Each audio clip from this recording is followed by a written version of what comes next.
Sino opening Okay, prayer? magandang umaga po sa bawat isa po sa atin. Ngayon po ay nandito po muli tayo kala Ate Cherry para po magpatuloy po tayo sa pag-aaral ng salita ng Lord. Okay, so ipagpaumanhin nyo, bakit po ako naka-red? Baka bilagyan ho ito ng, ng meaning. Wala po itong meaning. Hindi ko pag-aari ng partido yung kulay. Nagkataon ito na isuot ko. So, pinapauna ko kasi masyado tayong ngayon tayo ay Mainit. neutral. Kung sino po ang iniluklok ng Panginoon, kailangan po nating irespeto. Yan, amen. That's right. Kailangan po nating ang salita ng Panginoon ang mangibabaw sa atin, hindi salita ng tao. Amen. Kailangan yung Word of God para ho tayo pumayapa, para ho tayo magkasundo-sundo kasi yung salita ng Diyos ang kailangan po ng tao ngayon.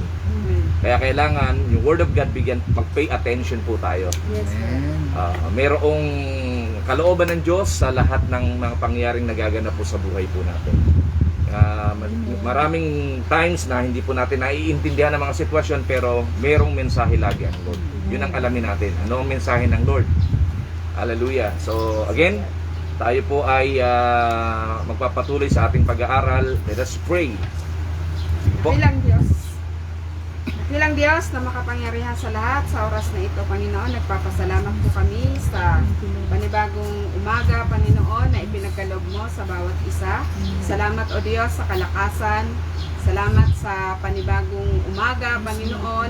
Salamat sa panibagong probisyon. Salamat sa panibagong opportunity na ipagkakaloob mo sa bawat isa, O God. Lord, sa oras na ito, patuloy na humihingi po kami ng kapatawaran. O Lord God, anuman, Panginoon, ang nakikita niyong karumihan, kasalanan, Panginoon, sa aming puso, sa aming isipan, hallelujah, purihin ka, Panginoon. Patawarin mo po ang bawat isa sa amin. Ito mang, Panginoon, ay aming sinadya o hindi sinadya, Panginoon. Patawarin niyo po ang bawat isa sa amin, O God. Salamat nga po, O Diyos, sa pagkakataong ito. Salamat sa kapatawaran na ipinagkaloob mo sa oras na ito, Panginoon. Lord, sa oras na ito, patuloy na itinataas namin ang iyong gawain, Panginoon, sa umagang ito, Panginoon. Nawa, ang aming pag-aaralan sa araw na ito, Panginoon, ay aming maisabuhay, Panginoon, O God.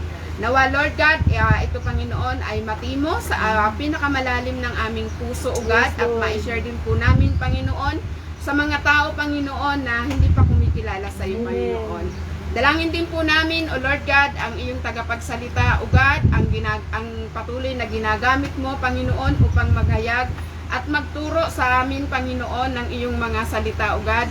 Patuloy, O God, na pagkalooban mo siya ng knowledge and wisdom, anointing, Panginoon, sa bawat pagtuturo niya, Panginoon. Gamitin mo lamang po siya, Panginoon, bilang iyong instrumento, O God, sa amin, Panginoon, daluyan ng pagpapala, Panginoon, O God. Salamat nga po, O Diyos, at sa mga manonood, Panginoon, ng live streaming sa oras na ito. Nawa ikaw, O Lord God, ang patuloy na kumatagpo, Panginoon, sa mga tao, Panginoon, na manonood, na masisira namin, Panginoon, ng live na ito, Panginoon, O God. Nawa sila din, Panginoon, ay iyong hipuin, iyong katagpuin upang kumilala sa iyo, Panginoon. Nawa ito, Panginoon, ay makarating sa bawat sulok ng aming mundo, Panginoon. Maraming salamat nga po, O Diyos. Sa iyo ang papuri, sa iyo ang pasasalamat. Sa tanging pangalan ni Jesus. Amen. Amen. Tandaan po natin, John 10:10, na parito magnanakaw para magnakaw, magwasak, pumatay. Barat na parito ang anak ng tao para magbigay ng buhay na ganap at kasiyasya. So, huwag natin pahintulutan yung schemes ng devil ang manaig. Kundi ang naisin ng Diyos, magandang plano ng Lord, ang manaig po sa buhay po ng bawat isa po sa atin. Huwag tayong madala, matangay ng mga pangyaring naganap, kundi ang makaapekto po sa atin yung kalooban ng Diyos sa buhay po ng bawat isa. Ang ating pong mga pangarap magkakaroon ng katuparan, ang ating mga naisin magkakaroon ng katuparan, ang ating pong mga bagay na ninanais para magtagumpay magkakaroon ng katuparan dahil may Diyos. Meron pong Jesus na kung saan ay pinagtitiwalaan po tayo. Kaya don't lose hope. Tayo po ay patuloy na magpalakas sa salita ng Panginoon. Okay, ang ating pong topic ngayon ay may kinalaman po doon sa how to walk in the Spirit. So, pinag-aralan po natin yung walking in the Spirit. Now, ang ating pong tatalakayin ngayon, how to walk in the Spirit. Meron pong mga ilustrasyon yung mga duckling, 'di ba, kung ang kanilang mga anak, 'di ba, nakasama, yung lakad ng nanay, of course, syempre, yun din ang lakad nila. Hindi sila pwedeng lumakad na kagaya ng sa dog kasi yung kanilang mother ay duck. O, di po ba ganun yun? So, yung kangaroo, hindi pwedeng yung kangaroong nanay ang kanyang mga tawag dito, ang kanyang mga anak ang lakad ay duck. O, magkaiba yun. So, ibig sabihin, kung sino yung nanay, as much as possible, ganoon din ang lakad ng mga anak.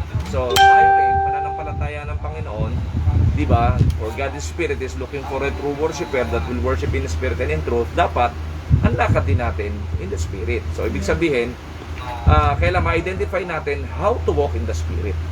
Di po ba? So, una, Ephesians chapter 4, verse 13. Ephesians chapter 4, verse 13. How to walk in the Spirit.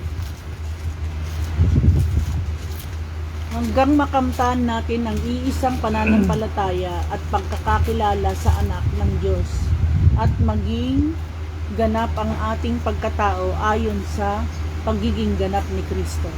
Di po ba yung word na unity of faith and of the knowledge of the Son of God? Yung faith at saka yung ating understanding, kailangan united siya para yung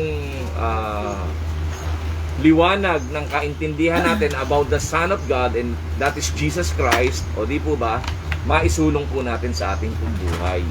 Kaya yung how to walk in the Spirit, kailangan ma-reconcile yung yung ating pananampalataya sa Diyos at ano yung kaalaman natin sa salita niya. Dapat, united. Kasi kung iba yung naiintindihan ng tao, di ba? Doon patungkol sa Panginoong Hesus, iba naman doon sa pananampalataya na meron siya, hindi po may establish yung how to walk in the Spirit. Kailangan yung dalawa united siya. Kaya yun po yung bagay na nakapalo po doon. Para sabi ni Paul sa mga taga-Ephesian, yung faith and of the knowledge of the Son of God to a perfect man. O, di ba? Kasi gusto ng Lord nga po yun from glory to glory, bawat isa po sa atin ay nag-change on our daily living. Kaya nga po, kung ito po yung ating magiging panuntunan, although may mga painful experiences tayo na nagaganap sa buhay po natin, di ba?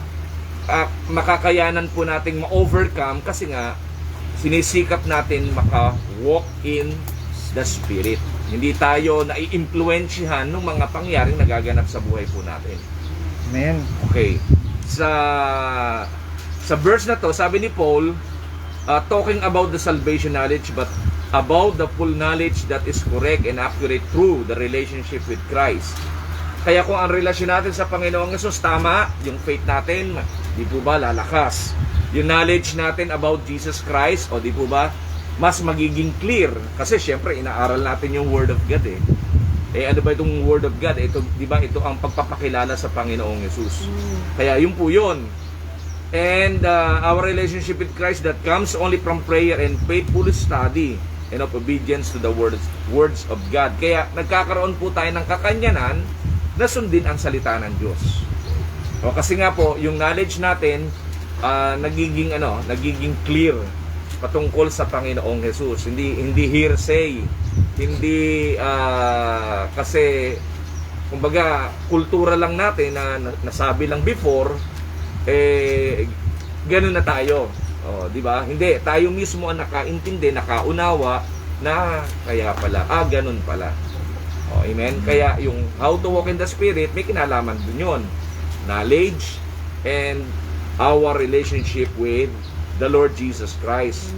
At the same time, yung atin pong yung ating pananampalataya sa Kanya. Psalms 119 verse 97. Psalms 119 verse 97.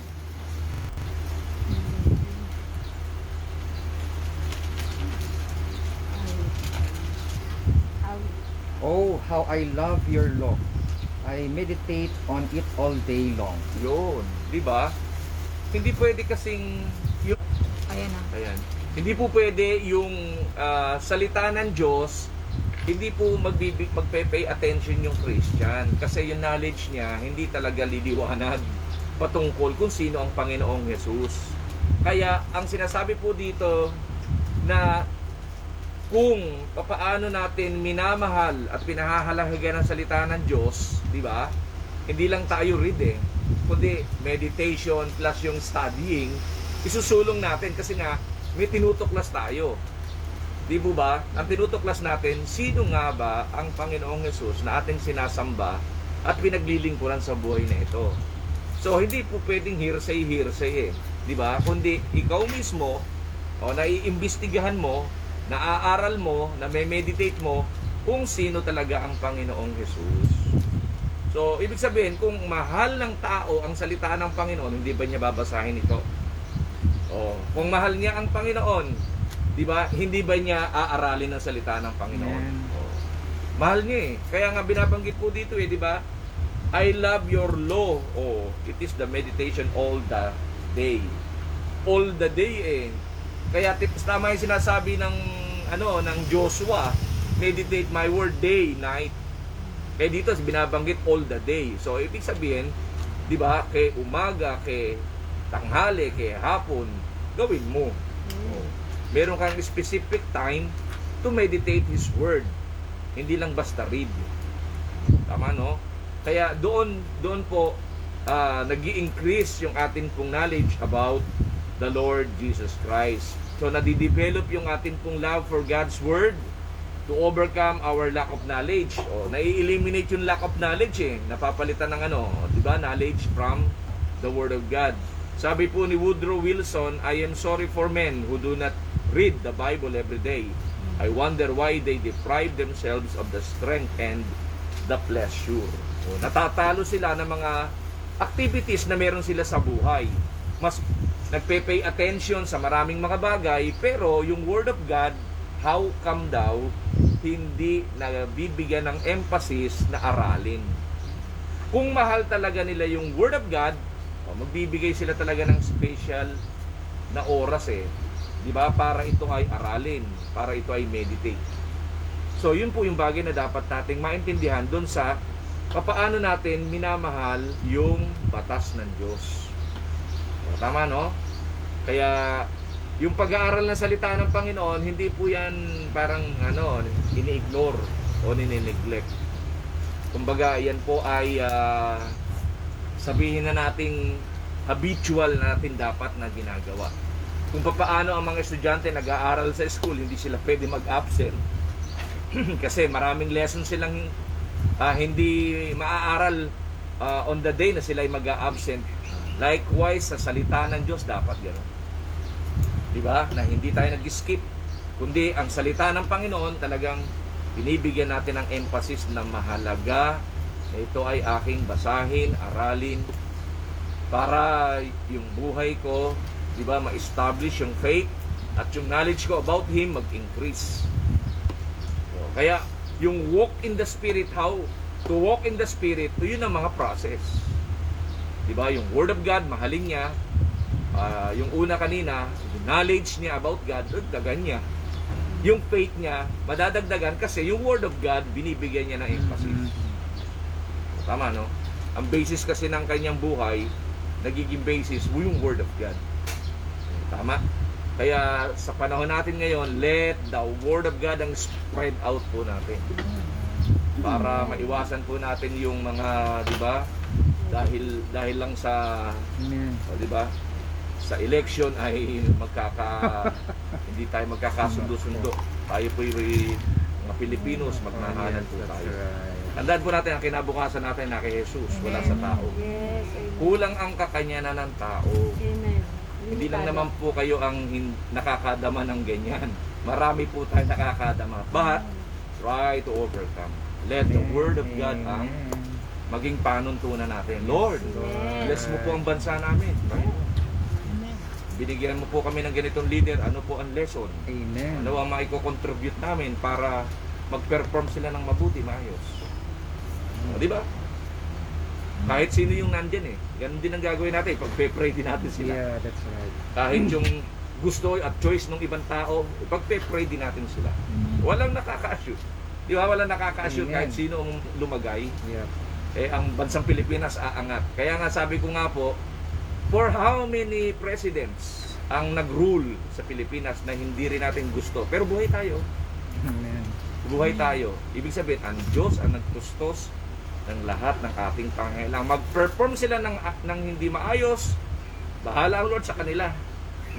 Meron namang meron namang Diyos na kung saan nakakamasid sa kanila. Kaya yun po yung maging panuntunan natin. Let the Word of God ay bigyan natin ng emphasis sa buhay natin. The Word of God is so powerful that it does not only overcome our lack of knowledge, but also, ito pa isa, transform. Binabago tayo. Yung way of thinking, di ba? Yung way of living, binabago. Amen. Kaya yun yung bagay na dapat po nating, di ba? Ang comfort ay nasa Panginoon. Kaya, Lord, di ba, yung mga painful emotions namin, gamutin mo po, let your word, ilagyan natin ang word of God para hindi tayo lubos na maapektuhan. Ang journey ng buhay, pagpatuloy. Sariling bansa natin to, bakit tayo aalis? Sino ba sila ba may-ari ng bansa? Yeah. Tayo, rights natin to, bansa natin to. Kahit sino mag-rule over dito, magtiwala tayo sa Diyos. Di ba? Huwag nating maging panuntunan yun hindi na ako mag-aaral, mga anak. Huwag natin gawin yun. The legacy of our parents ang inaano natin dyan. Yung ba natutunan natin dahil lamang dyan, mapa-apekto tayo. Alam nating i-overcome po yan. Samahan tayo ng Diyos. Di ba? Hallelujah. Magpatuloy ang buhay dahil ang Diyos ay gumagawa sa buhay po ng mga nananampalataya sa Kanya. Hallelujah. Proverbs chapter 18 verse 12.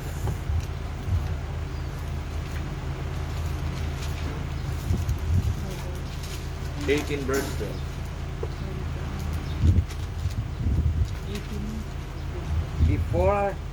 Before his downfall, a man's heart is proud, but humility comes before honor. Yun. Di ba? Sabi po rin ni C.S. Lewis, the essential vice, the outmost evil. Ano raw? Pride. Yan ang kalaban ng tao. Pag ang tao tinubuan ng pride, nako, delikado. Kasi pag yung pride ay na-establish sa kanyang heart, ay wala na yung pakikinggan. Amen. Mahihirapan na po yung isulong yung magandang klase ng buhay. Kasi why? Ang naririnig na lang niya, tinig niya. Ang naririnig na lang niya, feeling, tinig na gusto lang niyang marinig. Amen. Kaya, yun ang sinasabi po ni C.S. Lewis. Unchastity, anger, greed, drunkenness, and all that are mere flea bites in comparison. It was through pride that the devil became the devil. Pride leads to every other vice. It is complete anti-God state of mind. Nilalabanan nung pride yung, di ba, magandang takbo na dapat ng ating mga kaisipan. We have now the mind of Christ. So kung meron na tayong mind of Christ, kailangan yung mga polluted things ano ba tawag dito, na nasasala niya. Halimbawa, sa akin kalagayan ko as a pastor, never ako nag-endorse. Why? Kasi why? Ako magkamali ako sa pag-endorse ko. Tapos gumawa ng hindi maganda yung in-endorse ko. Di ako. Dahil kay pastor kaya namin kaya ayaw ko. Hindi ko ginagawa yan. At hindi rin ginagawa ng ating bishop yan. We have the rights. Now, kung may rights tayo, ano dapat natin gawin? Kaya ang dapat ang takbo ng isip, kay manalo. Siyempre, gusto natin manalo. Kung matalo, prepare tayo dun. Yeah, amen. Kasi why? We have the mind of Christ.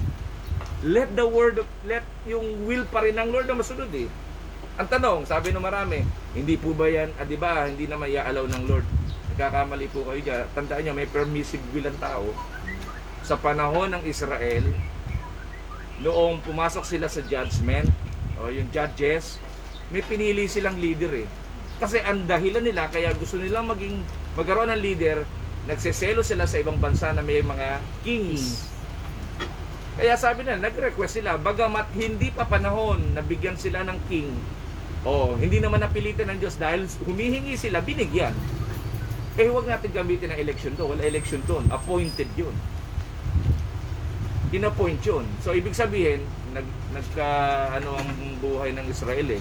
Kasi why? Ni-request nila yung king. Ang napalagay na king, wicked, si King Saul. Hindi natin pwedeng relevant tong nangyari sa atin kasi may election tayo. Compare doon, walang election doon. Ibig sabihin, yun yung bagay na makikita natin. May inaalawang Lord sa bawat panahon para yung tao matuto. Amen. Ngayon, kung hindi pa rin natututo Pilipinas, nasa sa atin po yan. Bumabagal kung ano yung mga bagay na dapat dumadaloy na sa atin. Kaya nga, ano gagawin natin? Let us pray. Amen. Huwag yung katapusan na ng tadhana ko yung ito. No. Continuous. Pray tayo. Kaya mabuti, kaya masama yung napalagay, ayaw at hindi, ipag-pray pa rin natin sila. Amen. Hindi natatapos na ipanalo namin yung gusto namin. Choice natin yun. Paano kung hindi natin choice yung nanalo? Amen. Mag-withdraw na tayo, mali. Maling panuntunan ng buhay yun. Amen. Ang Word of God, binabanggit nga po dito. Kaya kailangan i-approach yung pride. Yung pride kasi, yung ako, gusto ko. Paano naman yung gusto ng iba? Amen. Si Jesus hindi namatay sa kagustuhan niya. Di ba? Doon pinakita ng Panginoong Yesus, namatay siya para sa lahat. So, try tayo po na maintindihan natin kung ano po yung nakapaloob doon sa naisin ng Panginoon. Yung pride can affect everyone. Di ba? The great angel Lucifer, which become the devil, emperors, kings, and even we, the common people, pride can subtly creep into our lives. That is why we must always be on guard and humble ourselves before the Lord to overcome pride. Amen. Not our will be done, but let yours be done. Sino ba hindi nananalangin for the future ng Philippines? All of us. Lahat tayo. Lahat tayo. Kaya nga kung hindi yung choice natin ang nangyari, may better choice ang Lord. Amen. Pero, pag sinabi natin, ibig sabihin, yung nakaupo, yun ang better choice, we don't know. We don't know. Hindi nga natin alam pa nakapaloob eh. Ano pa nga meron dyan eh. Anong purpose? Anong purpose eh. Di ba? Kaya nga ipagpe-pray, Lord, kung siya po ang nilagay mong Pangulo, ano po ba ang di ba? Inaasahan namin, Panginoon. Kami po yung umaasa sa pagbabago. Kami po yung umaasa sa kung itong Pangulong to ang nilagay mo at mga senators, we will respect kasi siyempre sila yung nilagay ng nakalagay Biblical yun Hindi natin pwedeng talusirain ang salita ng Diyos. Amen. Amen. Sa mabuting bagay lang ba't kagustuhan lang natin tayo magre-rejoice? Paano kung hindi na tayo magre-rejoice? Amen. Mali yun. Yes. Kasi yung klase ng buhay na ibinigay sa atin ng Lord, every season dapat alam mong i-handle. Parang COVID. Ayaw naman natin nangyari. Ganun. Di ba? May mga gusto tayo na talagang madalas, hindi yun na nangyayari. Amen. Kaya tanongin natin, Lord, ano po ba ang kalooban mo? Amen. Lord. Umaasa po kasi kami. Di ba, as parents, umaasa kami para sa aming mga anak. Yung mga anak naman, umaasa po kami sa kinabukasan natin. Amen. Lahat tayo, di ba, nag-hope, may hope. But let us put our hope in God. God. Sa Diyos. Huwag sa tao. Huwag sa tao. Magpepel po tayo pag sa tao. Gawa rin sila ng Diyos Magpepel. Pag yan po'y nag-fail, ang Lord din naman ang dyan. Yes. Sasaway. Yes. Di po ba? Kaya, Tama. sikapin po natin mga kapatid. Tayo po yung mga magkakapatid, mga Pilipinos tayo. Amen. Yun ang nakakalungkot. Mahalan tayo. Huwag yan ang maging dahilan. Oh. Huwag tayo maapektuhan ng politics. Huwag tayo maapektuhan ng kung ano man. Tayo po yung magmahalan bilang mga Pilipinos. Hallelujah. Isulong natin ang buhay. Hallelujah. Magpakaligaya tayo sa Panginoon.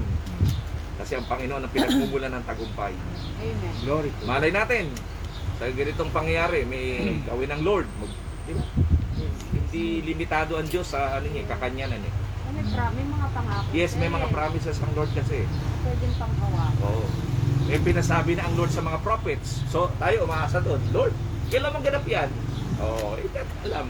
Baka yung perception natin, hindi yun ang ano ng Panginoon. For His thoughts is above our thoughts. Yes. Glory to God. Above our thoughts. Limited lang yung ating understanding. Yes. Hallelujah. Kaya umasa tayo sa Lord, mga kapatid. Amen. Keep on praying. Amen. Keep on praying. Kaya sikapin natin yung how to walk in the Spirit para hindi tayo maapektuhan ng flesh. Naapektuhan tayo ng flesh eh. In the Spirit, Lord, yung hindi nawawala yung hope. Nandun pa rin yung hope. Kahit nasa sitwasyon ganito, di ba natalagpasan nga natin yung pandemic, halos nasa ano na tayo. Ito pa rin tayo, Hallelujah. Kaya ipag-pray natin. James chapter 4 verse 10.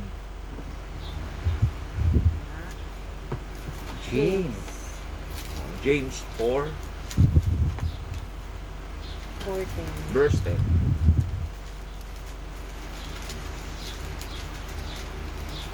James 4:10. Magpakumbaba kayo sa harapan ng Panginoon at itataas niya kayo.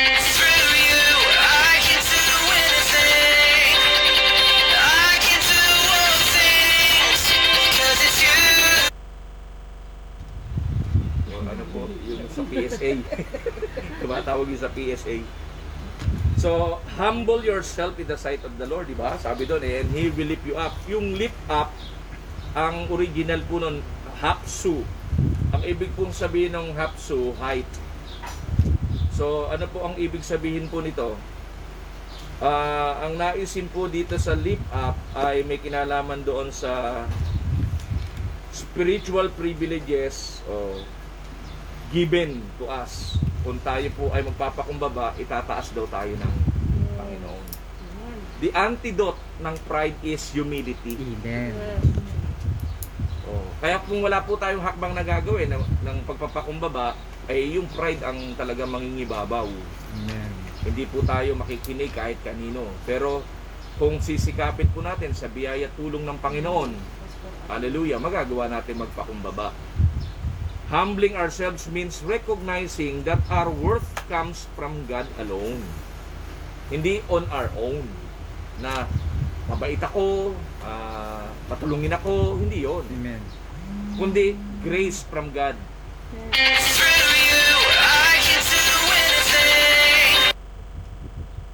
Kasi po ano yun sa PSA, baka pinapupunta na ako ng PSA. Yung pasensya na po kayo. Napatapat po naman kasi si Sir sa sa live streaming. So it is recognizing our desperate need for His help and submitting to His will for our lives. Kagaya ng Panginoong Hesus, di ba may gusto ang Panginoong Hesus eh. Ang gusto ng Panginoong Hesus siya ay nando sa Gethsemane, di ba? Sabi niya, kung maaari yung painful experience, wag na maganap sa akin, Father.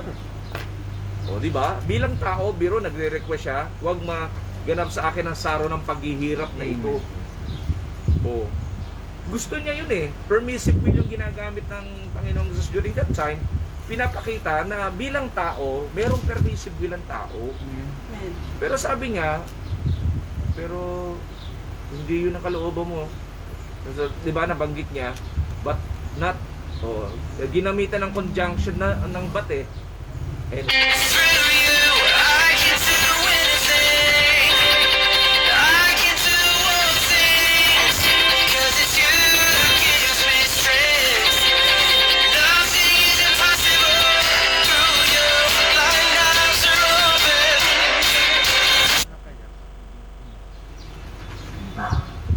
so, yun po yun. Wala ako yung ating naisin sa Panginoon ay dapat magkaroon po ng pangyayari sa buhay po natin. Kaya ano po dapat natin gawin? Di ba? Sikapin po natin na yung will of God maganap sa buhay natin. Kagaya ng Panginoon, so sabi niya, but not my will be done. O, doon niya na-identified eh. Di ba? Kasi, syempre tatakbo ang isip niya. Plus yung heart niya. But not my will be done. But let yours be done. Amen. Na ibaba pa rin niya sarili niya eh. Through you, I can do anything. I can do all things. 'Cause it's you who gives me strength. Nothing is impossible through you. Blind eyes are open. Strongholds are broken. I am living by faith.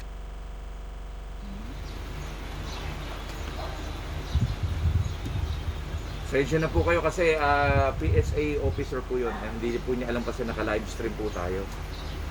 Baka meron pong ipapakuha po sa akin na ano. Baka yung certificate po, tapos na. So, yun po yun. Na sikapin po natin on our ating kamalayan from His Word. Diba? Na sa mga sitwasyong kinalalagyan natin, lagi tayong mag-humiliate. Huwag yung permissive will ang gamitin natin, but let the will of God be done. Mahirap po 'yun sa yung actual. Yung magpapakumbaba tayo, actual. Ang hirap kaya. Yes. Siyempre, dala ka na ng Yeah. yung emotion mo nag-arouse na eh. Yeah. Oh. Kaya nga nasabi nga ng Panginoong Hesus yun, sa tingin nyo kung uncontrolled yung emotion ng Panginoong Hesus, sasabihin ba niya, not my will be done? Hindi.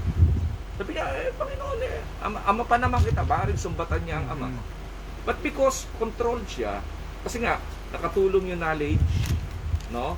At saka yung heart niya, laman talaga. Kaya nga nabanggit niya, not my will be done. Kaya makatutulong talaga yung Word of God eh. O, di ba? Pag na-meditate natin ang Word of God sa mga sitwasyon na kung saan naroroon po tayo, yung Holy Spirit na ipapaalala sa atin. O, teka muna. Out of control ka na yan. Papaalalahanan tayo ng Holy Spirit. Kaya, mababanggit natin, hindi po yung kalooban ko masunod. Kundi yung kalooban mo pa rin po masunod. Kahit, no? Sa kalagayan po natin na para pong tayo ay parang lugi. Nalulugi tayo, parang na-deprive tayo. Pero yung pagpapakumbaba, hindi ibig sabihin nada-downgrade ka. No, hindi. Kasi ina-analyze mo lang kung ano yung mas tamang hakbang na gagawin mo sa susunod. Di ba? Kaya huwag tayo magpadala sa ating emotion. Tama na nakakadama tayo ng painful. Yes. Siyempre emotion tayo, tao tayo eh. Yeah. But try to control our emotion. At pagganahin pa rin natin ang isip natin, teka muna, Right. nadadala ako ng mga sitwasyon Diba? Kaya nga sabi nung iba dyan, na-exercise dyan,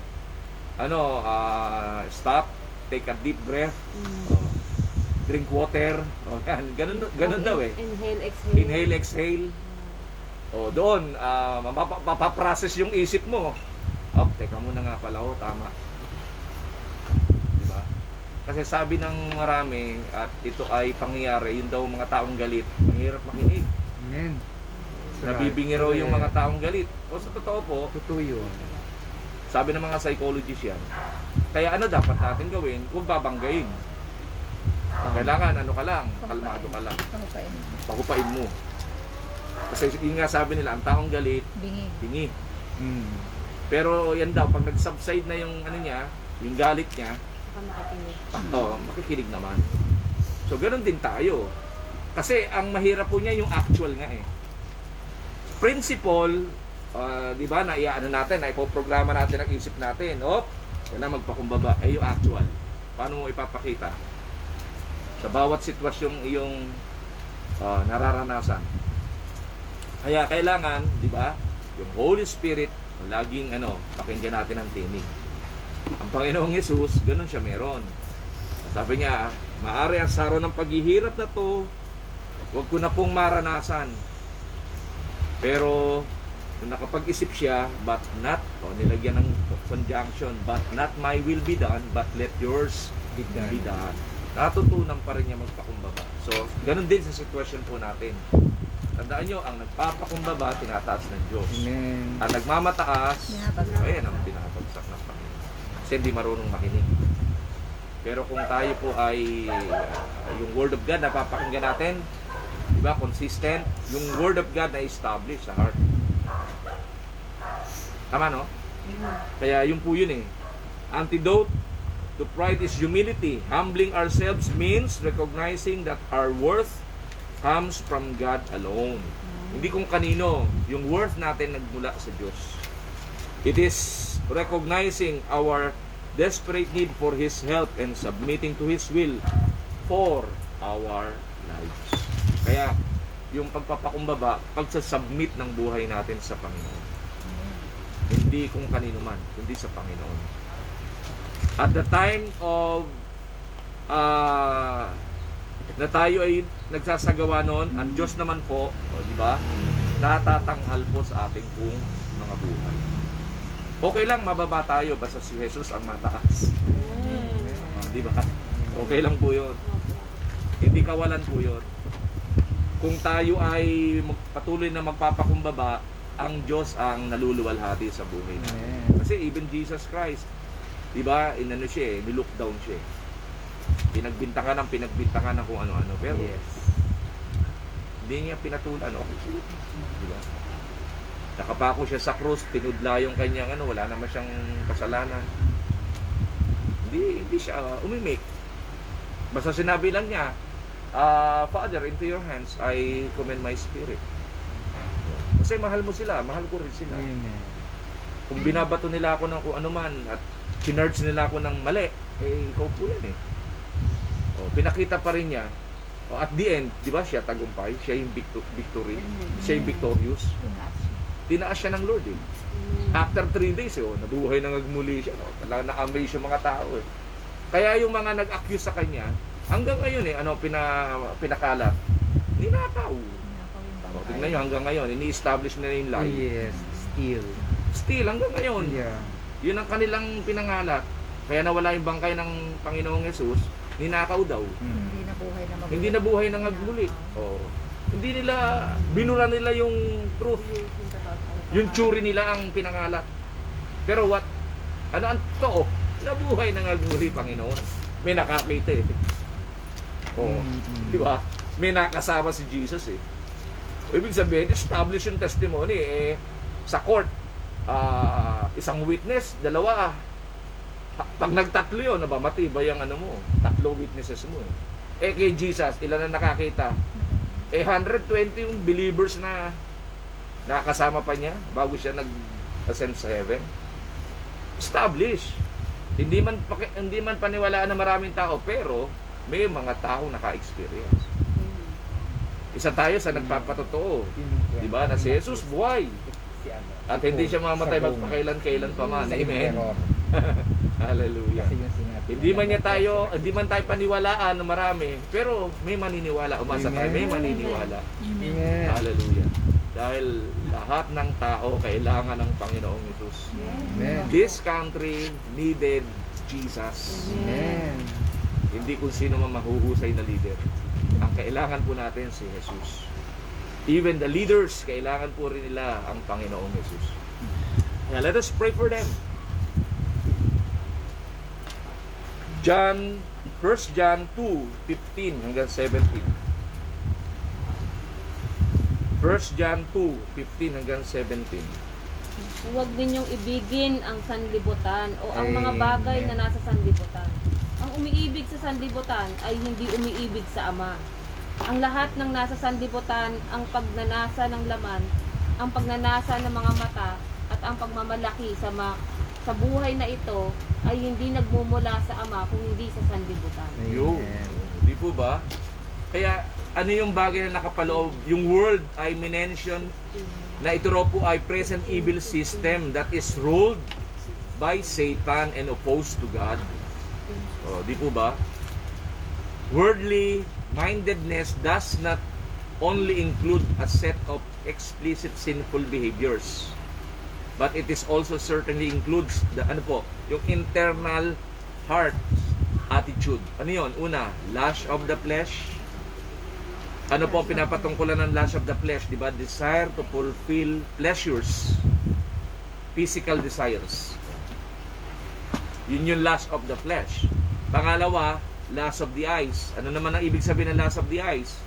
Constant craving for more. Meron na gusto pang magkaroon.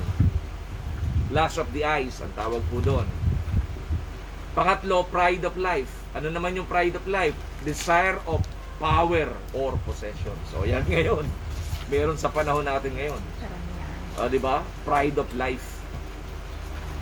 Di ba? Kaya dapat natin pong maintindihan.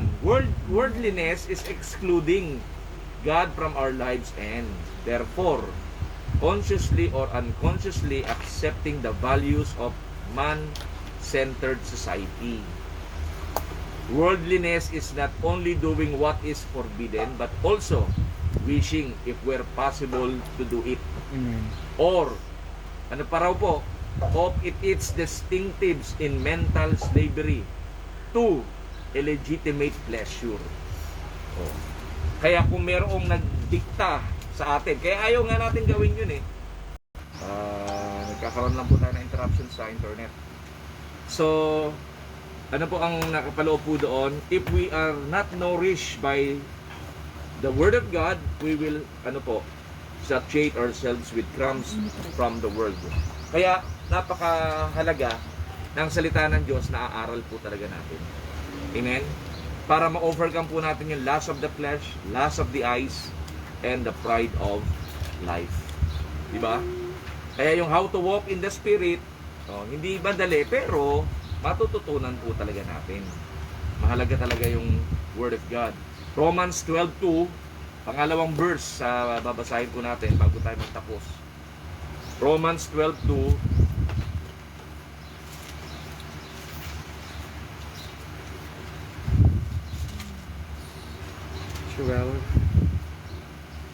Do not conform any longer to the pattern of this world, but be transformed by the renewing of your mind. Then you will be able to test and approve what God's will is, His good, pleasing, and perfect will. Oo. Kaya mahalaga yung Word of God, ma-register talaga sa isip po natin. Kasi yung penetration ng evil talks o evil ways, hindi makakapag-penetrate sa mind. At hindi na tayo magko-conform in the pattern of this world. Kasi why? Yung transforming nagaganap po sa mind po natin. Kasi meron na siyang kinukonsider na tama at mali eh. Amen.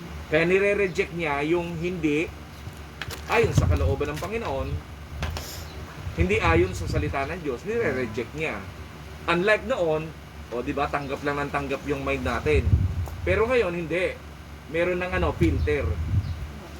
Teka muna, hindi kalooban ng Diyos to Kasi ayaw na nating pumunta doon saan? Pattern of this world.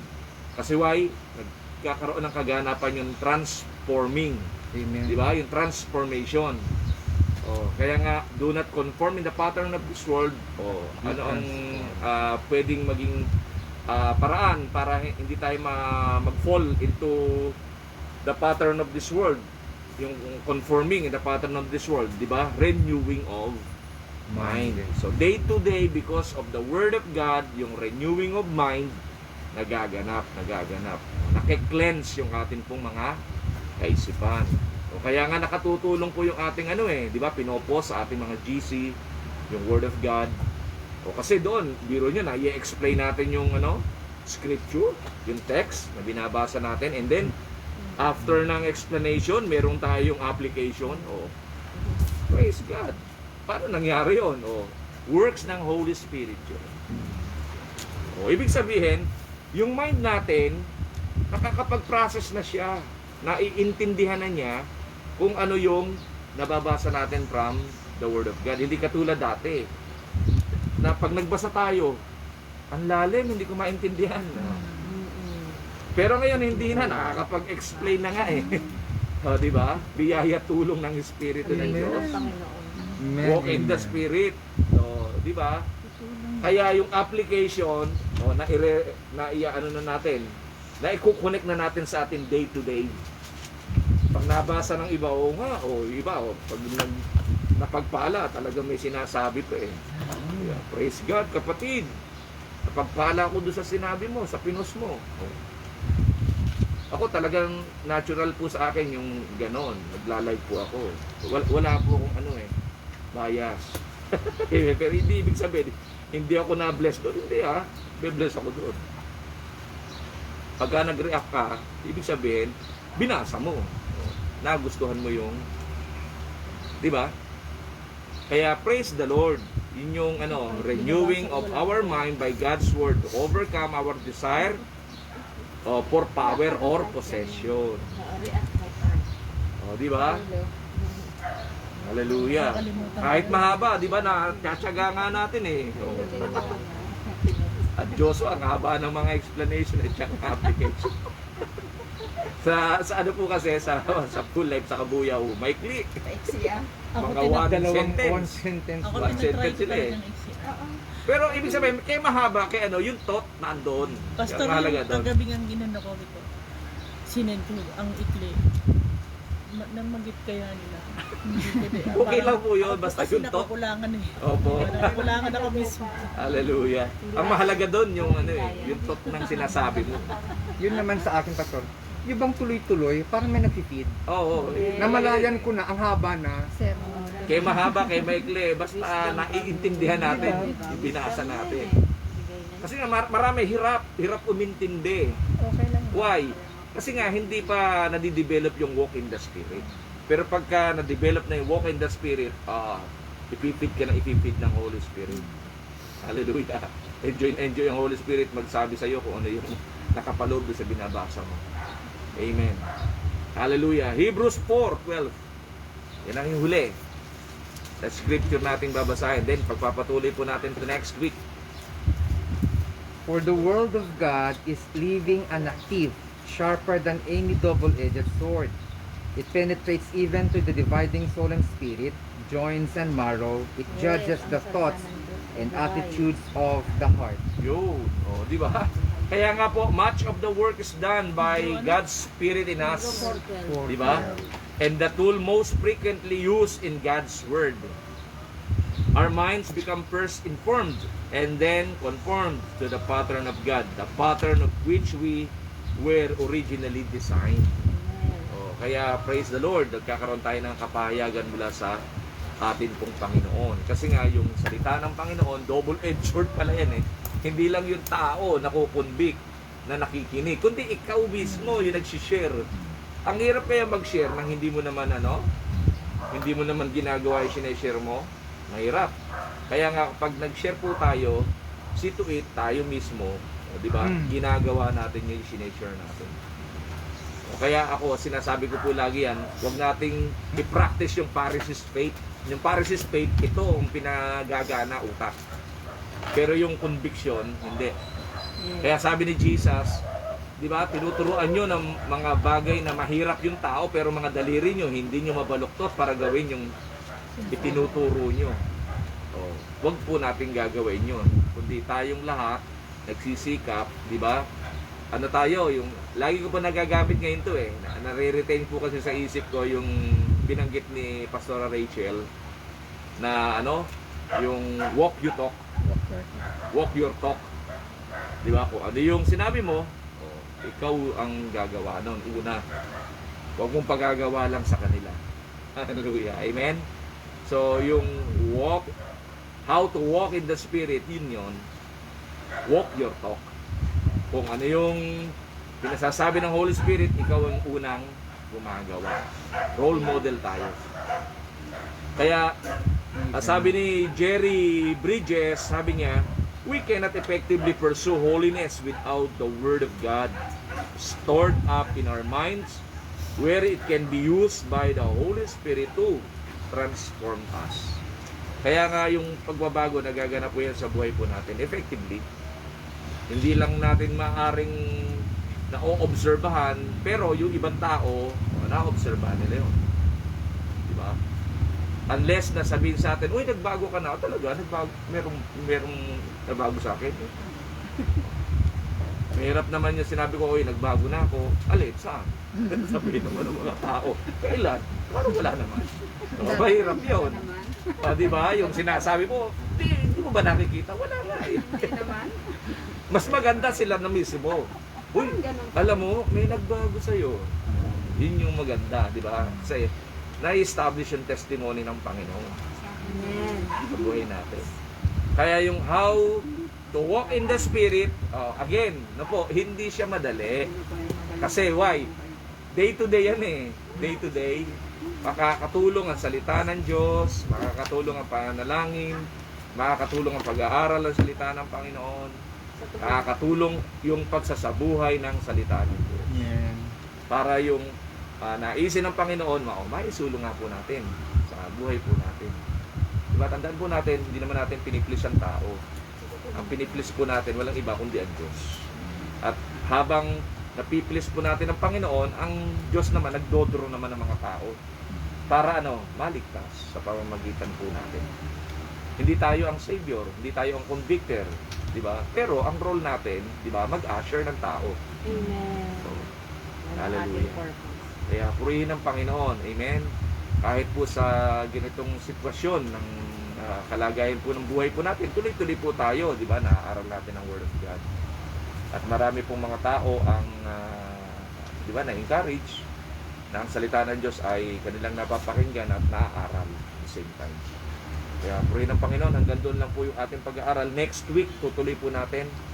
Part 2 po tayo ng how to walk in the Spirit.